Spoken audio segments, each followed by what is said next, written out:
Hello, Chef Gallagher from the restaurant school at Walnut Hill College. I'll be making some miniature fruit tarts today.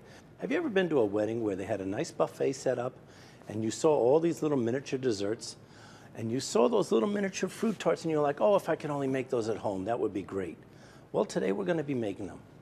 These are small metal tins that you can buy at some specialty food equipment stores, but if you can't, you can even use a mini muffin tin.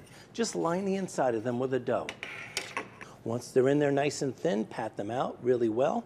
You'll then place them onto a baking sheet and you'll bake them off at 375 degrees. Once they come out of the oven, they'll be nice and golden brown, just like so. And then you're gonna brush the inside with a little bit of melted chocolate. The reason for the chocolate in there is to keep the cookie crust from getting soggy. Now we're gonna fill these with a pastry cream and we're gonna pipe that into the shells. Thank you, Olivia. We have a pastry bag set with a large star tip. I'm going to put some of the pastry cream into the pastry bag. Once it's in the pastry bag, I'll do a small rosette right inside the shell. I can then decorate it with my fresh fruit. Now, fruit can be anything you like. Any kind of strawberries, blueberries, kiwis. We have a little bit of kiwi here. We have some mango here today.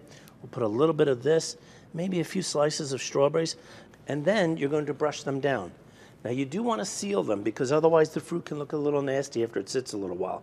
Here we've just taken some apricot jam. We've heated it up in a pot, strained it to get any solids out of it, and then I'm just going to lightly glaze the top of the fruit, just so it looks nice and shiny and it helps to preserve the fruit.